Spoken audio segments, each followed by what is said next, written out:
Hi, a goal without a plan is just a wish. Welcome, learners, to the second edition of Social Events. This is Srikant Kanoi from Ethereal Celebration Management. I'm a wedding planner by profession and also a bespoke floral designer. And today in this video, we shall continue our discussion on social events.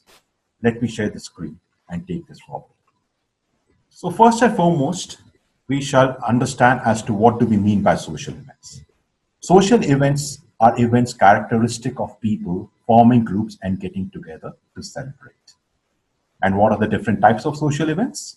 Birthdays, weddings, anniversaries, bridal showers, baby showers, reunions, family get-togethers, seasonal rituals, funeral rituals. These are a few. There are many more like the fundraising events and engagement parties, etc. We had also discussed in the last session as to what are the 5 elements of a good pitch. Number 1, establish your authority up front. Number 2, show them your best work. Number 3, keep it short. Number 4, don't be afraid to give them ideas. And number 5, keep it simple. Remember, by failing to prepare, you're preparing to fail. So what are the 9 quick points one should remember when planning a party, specifically if it's a birthday or an anniversary? This is what we had discussed in the last session. Number 1, set a date and time. Number 2, choose a location. Number 3, select a party theme. Number 4, send out the invites.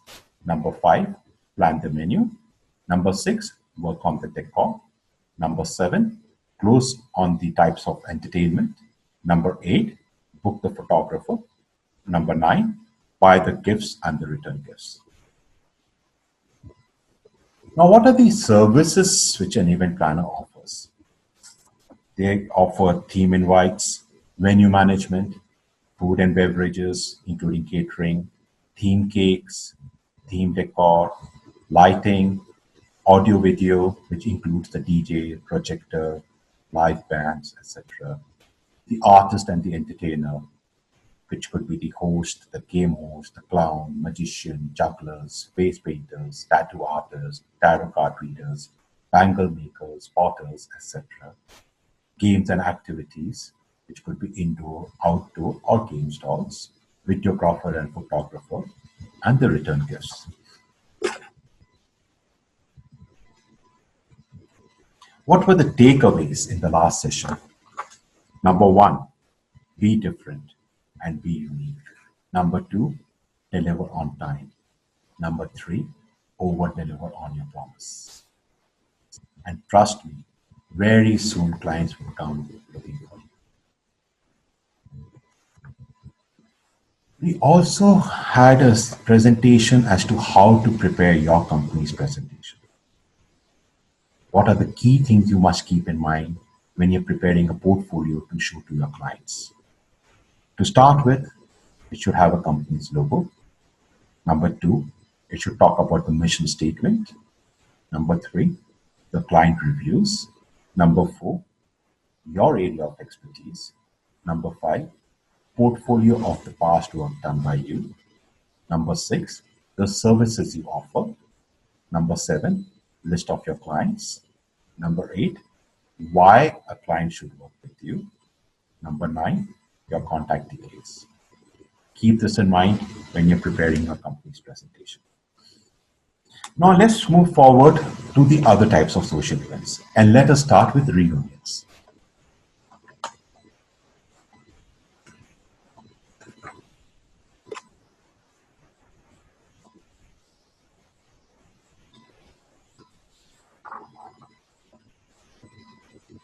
Family or friends reunions are usually large and casual events. Nowadays, with more and more families and friends settled across the country or even across the globe, reunions are a way to connect with long-met friends and relatives. For crafting an unforgettable experience, the event planners are approached for organizing premium reunions. Besides the basic management of the event domains such as the theme, the venue, catering, logistic, entertainment, and accommodation, a successful family or a friend reunion requires an understanding of the concerned members in the family tree or the friend circle, and a bit of survey with them.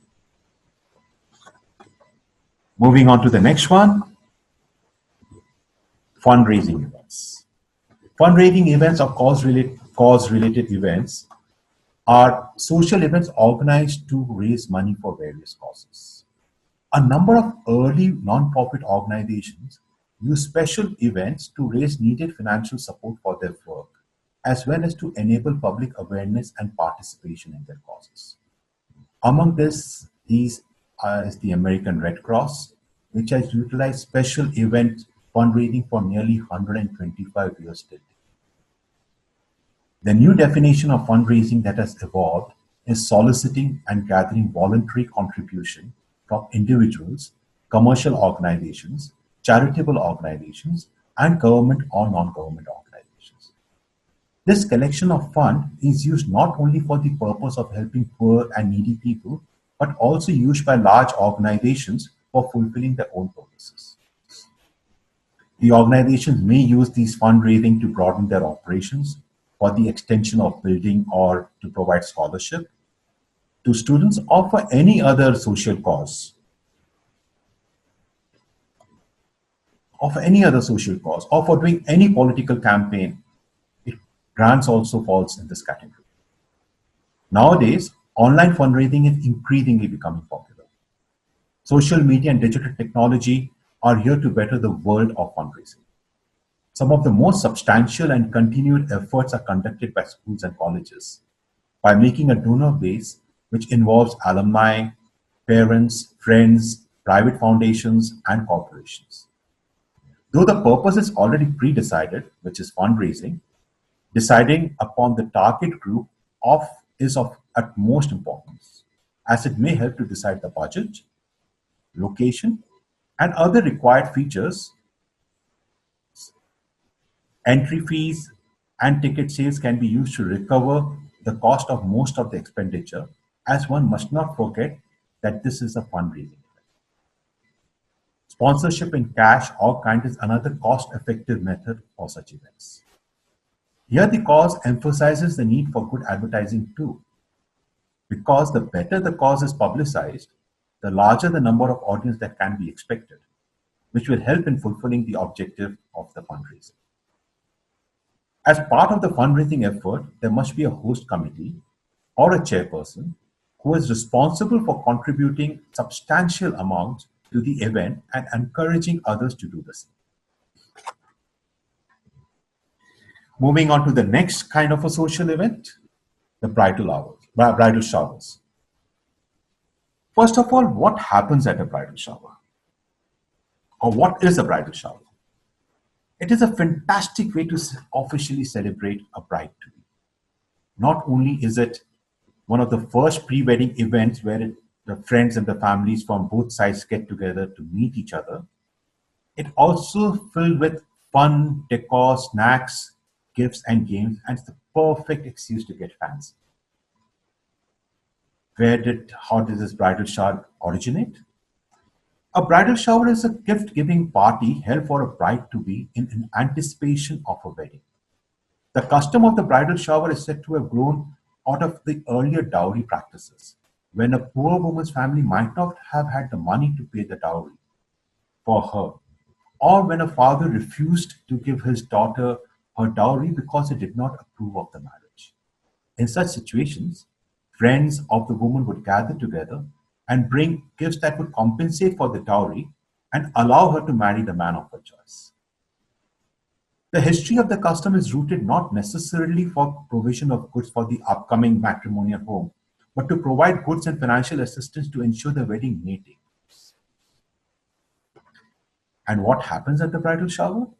Traditionally, a bridal shower is an all-female celebration for the bride, her friends, and the bridesmaids, and close female relatives from both sides of the family, such as the grandmothers, aunt, and cousins. Hosting the bridal shower normally falls to one or more close friends of the bride. Close family members traditionally did not host bridal showers. However, it has now become commonplace for mother of the bride and groom or other members of the family to host or contribute to the. Some organizations, such as social clubs, they organize these bridal showers for every member who's getting married. Guests are chosen from among the bride's personal friends, family, and other well-wishers. Activities usually include eating, playing games, and time for guests to mingle with each other. And the main event is when you shower and spoil the bride.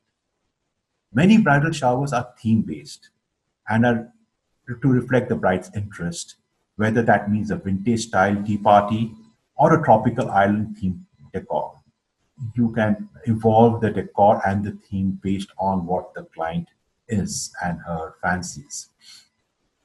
Many bridal showers are themed to reflect the bride's interest, whether that means a vintage style tea party or a tropical island themed decor. In India, Mehndi is a bridal centric pre wedding event where the bride's female friends and family gather to prepare the bride for the wedding.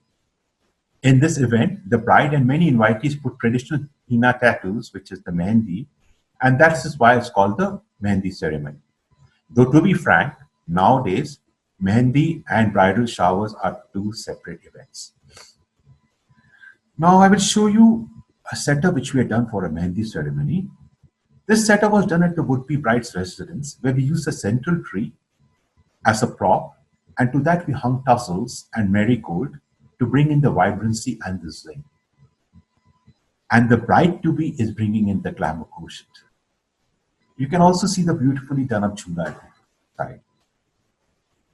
Now, chula is normally one of the main prop as it seats the most important person, the guest of honor, and that's a bride-to-be. Around the chula, you would normally find all the traditional paraphernalia which is used for the function.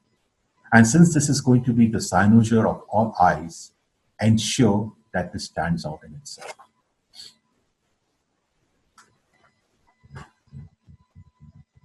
Moving on to the next, that's the engagement. Now, engagement party is the first official celebration to announce the upcoming of nuptials. As per the tradition, the bride's parents are the host of this official celebration. However, nowadays, parents of both sides may co-host the event. Many a times the couple themselves throw the engagement party. Depending on the families of both sides, the event can be confined to immediate family members and close friends or could be organized as a big affair. Moreover, a family may host multiple engagement celebrations as nowadays the friend and family members are spread all across the country and also across the globe. And they may not want the guest to travel again. Sometimes the guest list of the engagement party is determined by the guest list for the wedding party. The celebration does not call for an elaborate five-course meal, and a casual spread or a buffet more than works.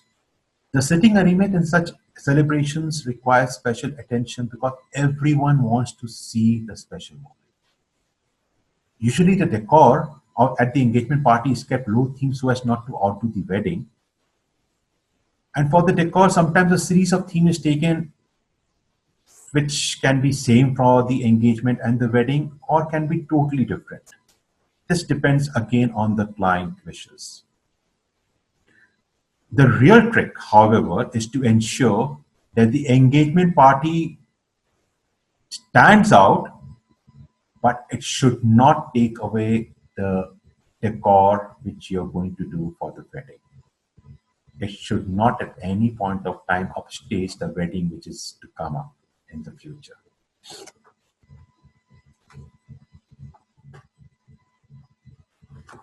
Now, who decides the budget for the wedding? Obviously, it's the client because end of the day, he has to pay. But many a time they need your help as they are totally lost with respect to what would be the approximate cost of an event as they may not have domain knowledge. This is where you as a planner with experience would be able to handhold the client and walk him through it. First and foremost, understand the client's budget. try to gauge how much is he comfortable with spending. There is nothing called a right budget, huh? There are many reasons for a budget to be high or low. The type of venue, the number of guests, the kind of decor, the expansive menu. There are so many aspects to a wedding. But then try to understand the budget and work it backwards. Make a list and work out approximate cost under each head. But always follow the golden rule. And that is, if the client had a budget for a flat, don't show him a bungalow. And if he has a budget for a bungalow, you don't have to strive to show him a villa, right? And if the client has a budget for a villa, don't show him a palace, right? See, this is the most amazing example which I always tell my client. They need to understand what they are comfortable with spending. If you realize each type is beautiful in its own way, but the largeness of a palace cannot compare to the coziness of a flat, can it? Keep this beautiful golden moment in mind always when you're reaching out to a client. Let me show you a few examples to illustrate as to what I'm talking about. Now, out here in this first case, you can see that the client had a very simple budget. It was just the entrance and the backdrop, but he wanted to have it at a 5-star hotel. So we helped him zero in on the same. His guest list was accordingly small, and we worked in tandem with the hotel F&B to ensure that the menu was not too elaborate, but at the same time delicious. You can see that the number of guests were very small.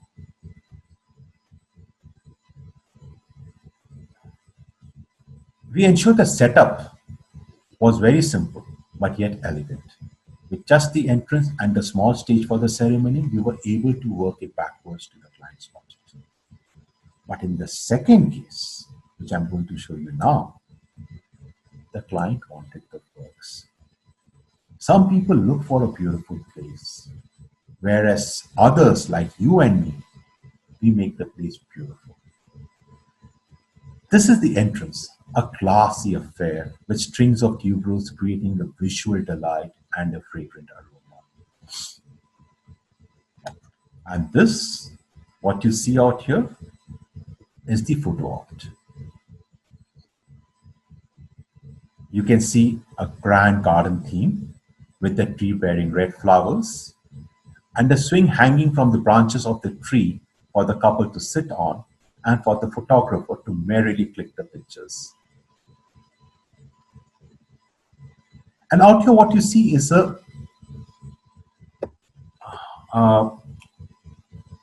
what do I call it, installation which is 12 feet high with chandeliers and flowers, creating a dramatic and a total wholesome and a wowsome feel. And this is a grandiose structure again at the entrance with flowers everywhere, creating a big, large magnum effect. These are setups which one may use as a backdrop to a wedding decor or a stage. But this gentleman, he wanted to make a statement and he wanted to go all out. And what a way to go about it. And this is yet another installation at the entrance, what I call a chest full of flowers. A lot of different varieties of imported blooms snugged in a chest with vases around it, creating a beautiful, lovely look. So these were just a few setups at the entrance only. We are not even going to take a peek inside where there was a grand stage for the Bollywood artist performance. Yes, they are called in Bollywood artist for the event. The menu too was very, very extensive. And the photography team, they were also flown in and the logistics arranged. The stage, the sound, the lighting, the decor, everything was top notch. But we had to keep one thing in mind, that though this remains an event with a high recall value, at no point of time should it upstage the upcoming wedding. So you see how the budget works. If a client has a low budget, you should not scare the client away and ensure that he gets value for what he's willing to spend. And at the same time, those clients for which budget is not an issue, who want to make a statement, they should get the best of everything so as to create the look and the feel which the client wants to portray. Moving on to the next, we are now looking at baby showers. A baby shower celebrates the expected birth of a child or the transformation of a woman into a mother. Traditionally, baby showers were given only for the family's first child and only women were invited, though this has changed in recent years. And now allowing showers to be split for different audiences, which includes workplace, mixed sex, etc. Baby showers are typically held 1 to 3 months before the baby's due date, but this also changes from custom to custom, uh, depending on different people having different. So at some places, they even have it 5 months before the due date. Because the party centers on gift giving, the baby shower is typically arranged and hosted by a close friend rather than a member of the family. This supposedly avoids the appearance that you're having this simply to collect gifts. However, like many antiquated traditions, this rule isn't strictly observed nowadays. In fact, it is usually considered perfectly acceptable for a sister or a mother-in-law or even the guest of honor's mother to host or co-host a baby shower. It's still unusual for a mother to host her own shower. Activities at baby showers includes gift giving, playing theme games, and the gifts are newborn family related. Typical gifts relates to diapers, blankets, baby bottles, clothes, toys, prams, books on babies, memory books, etc. etc.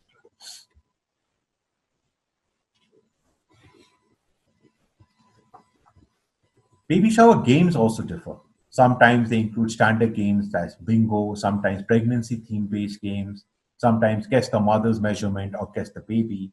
These games are held to let the close friends attending the shower bond with the mother and enable the new family to say thank you ahead of time, figuring out who is willing and able to spend or help them with the challenges of bringing up a child. Should you have a baby shower for a second child or even further down? Well, every pregnancy deserves celebrations, undoubtedly. But since the true purpose of a baby shower is helping new parents acquire cares and supplies, it's probably not necessary to host one for a second or the third child. Instead, consider throwing a baby shower designed to make life more simpler for the parents, like have a stock of freezer baby shower or mom and dad shower with gifts like movie passes and promises of babysitting. Now, though the term baby shower is relatively new, but the celebration and rituals associated with baby showers and pregnancy are both ancient and enduring. In Hindu traditions, they are called by different names. In northern India, it's called God Bharai. In western India, it's Dohal Jevan, Simant, or Kholo Bhariyo. In eastern India, it's Sadroshi. In southern India, it's Simantham or Valaikappu or Puchutal, Kubasa, Bayake, Pulikuddi or Vayatu Pongala. But you need to excuse me, I may have got the pronunciations wrong. Now, moving on to the next category of social events, the cultural and religious festivals of India. India is famous for celebrating different types of festivals. It's a country with loads and loads of festivals. A country with diverse religious and cultural background. India as a nation gets to celebrate festivals of different types, tastes, and colors that what makes festivities in this country so special to experience. Some of the cultural and religious festivals in India I believe one has to experience is number one, Makar Sankranti and Pongal. Celebrated in the second week of January, Makar Sankranti and Pongal signifies the end of the harvesting season in the country when farmers put down their tools and come together in joy and harmony. The Sankranti festivals are marked in different ways across North India, such as through kite flying in Gujarat and parts of Rajasthan. And Pongal is a 4-day long cultural festival primarily celebrated in Tamil Nadu when people pray for abundance in wealth and health. Next comes Holi, one of the most colorful festivals celebrated in the world, especially in India. Holi is representative of India's essence and vibrancy. The beautiful cultural festival, celebrated with color and water in the month of March, is a special festival marked all across the country. Celebrated across 2 days, the night before the color playing, families and friends gather to burn a bonfire to commemorate the sacrifice of Holika, and the next day, people come out and play with colors and water in the spirit of joy.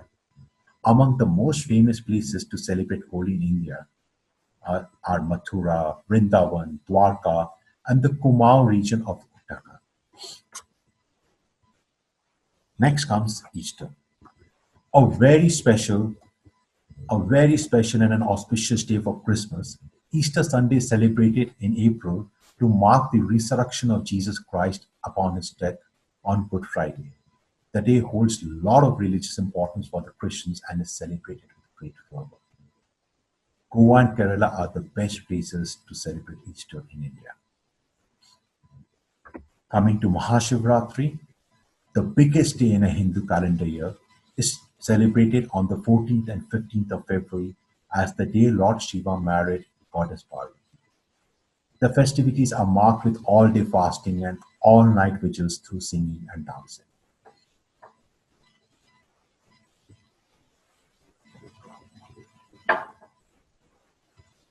Next comes Eid ul-Fitr, Ramadan, one of the biggest religious festivals in India. Eid and the 1 month long fasting prior to that, which is also known as Ramazan, is fervently celebrated by millions of Muslims across the country. The festival is also symbolic of brotherhood and cultural uniqueness of India. Then comes Janmashtami, the birthday of Lord Krishna, a revered Hindu god, and it is usually celebrated in the month of August or September. The Krishna temples, including ISKCON, all across the country, are decorated beautifully and see crowds of thousands turn up to offer the prayers to the god late into the night, and the twin cities of Mathura and Vrindavan becomes a place of great festivities during this time. And now, Durga Puja and Dasera, the beginning of perhaps the happiest point in a calendar year in India, Durga Puja. Celebrated over 9 days, and Dasera are the twin Indian festivals that bring loads of joy to the people here. Durga Puja marks the return of Goddess Kali to her maternal home for 9 days. Durga Puja in Bengal is known worldwide for the celebration, and Kolkata is the best city to experience the charm and the grandeur which Durga Puja brings with it. The type of decor, the type of uniqueness in each and every idol and every venue you see in Durga Puja in Kolkata is unbelievable. It is as if the the way they are created, the way the themes are thought about and chosen, it is such a visual delight. It is a must for each and every one of us to experience this at least once in our lifetime, and that too in Kolkata. Dasera is celebrated on the 10th day, celebrating the victory of Lord Ram over Ravan, marked by the burning of Ravan effigies across the country. Coming to the next, that's Diwali, the festival of festivals. Diwali is one of the most widely celebrated cultural festivals in India and marked across communities and regions. The Festival of Light, it's called the Festival of Light, marks the homecoming of Lord Ram from exile to his kingdom. The festival sees households decorated with beautiful electronic lights or with diyas and rangolis. And in the evening, there is a grand puja of goddess Lakshmi, the harbinger of wealth, with crackers burst after it to mark the end of the festival. Diwali celebrations are best seen in the northern parts of the country, such as UP, Rajasthan, Punjab, and Delhi. Next, we come to Buddha Purnima, the biggest day in the life of a Buddhist. Buddha Purnima is celebrated across the Buddhist world as the day of birth, enlightenment, and death of Gautam Buddha. India, the land of Gautam Buddha, and celebrates his life and teaching, and it is across the Buddhist temples. Bodh Gaya in Bihar is the best place to witness the enchanting celebrations of Buddha Purnima in India. Next we come to is the Losar festival, the celebration of the New Year by the Tibetan Buddhists in the country. It is believed that this festival predates the emergence of Buddhism in India and is one of the most culturally stimulating of Indian festivals. Arunachal Pradesh and Ladakh are the best places to celebrate the Losar festival.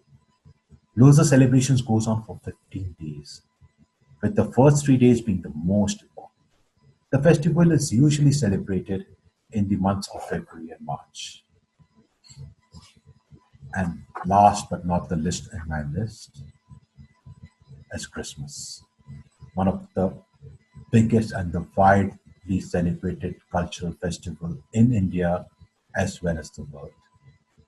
Christmas is also celebrated with the same zeal and zest in India too as it is across the world. The decorated churches, the Santa Claus, and the Christmas Eve gifts are part of the whole experience of celebrating Christmas not only for Christians but for people from other religions too. The best place to experience the beauty of Christmas in India is in Old Goa, Meghalaya, and Cochin. India is a land of festivals. And I know there are many more festivals which are equally important and has been missed out in this list. Few of them which I now remember I have missed out is Ganesh Chaturthi, Rakhi, and then so many more. The list is countless. India is a land of festivals. Now let's move on to the next of the social events. Something which is unfortunate but cannot be not talked about. And that's the funeral and the rituals. A funeral service is a service held to memorialize a deceased person with their body present. A funeral service most often is conducted within a week of the death occurring. It can refer to a traditional graveyard burial service, or it can start with the chants or mantras which are special to be chanted at funerals. There will be a priest who also presides over all Hindu funeral rites, driving the family and different grievers in the different Hindu demise ceremonies. There are basically three types of funeral services. One which is of immediate disposition, which means a direct method of disposition of the dead human remains either by way of an immediate burial or by immediate cremation. The delayed disposition, which happens in a day or two of time, which requires a dead body, carrier vehicle, hearse van, the freezer boxes, funeral helpers, and the shroud priests for organizing all the items and the things. And the last is pre-planning a funeral. We have wherein you plan a loved one's funeral or your own funeral in advance, or of your loved one's funeral. By this, you can relieve your family from worrying about the nuances of a funeral services much ahead in life. And there are event companies who specialize in this, who specialize in pre-planning a funeral. A funeral may take place at home or at a religious place or in a banquet hall. The antyeshti or the Final Hindu funeral rites will vary slightly according to the religious sect or caste of the deceased. The rites have customs that take place around the body, including the covering of the body with flowers, a lamp placed at the head of the body, and incense is burned in the room. During the ceremony, often officiated by a Hindu priest. Now, there's a difference between a memorial service and a funeral service. A memorial service is a service held to memorialize a deceased person with their body not present, whereas a funeral service is a service held to memorialize a deceased person with their body present. Many people mistake and they are not even aware of this difference. And what is the role of a planner in this? A planner provides an end-to-end solution for post-death related rites, which includes the hearse vans, the crematorium services, coordinating a priest, arranging for a prayer hall, getting the stage decorated, the flowers and the paraphernalia for the same, the artist for the hymns and the bhajans, and also to arrange for the death certificate. Now, with this, we come to the end of our second session on social events.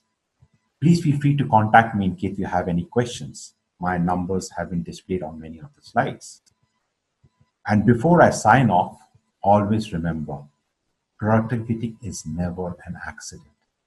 Productivity is never an accident. It is always the result of a commitment to excellence, intelligent planning, and focused efforts. And as Albert Einstein once said, plans are nothing, planning is everything. Thank you. Have a lovely day.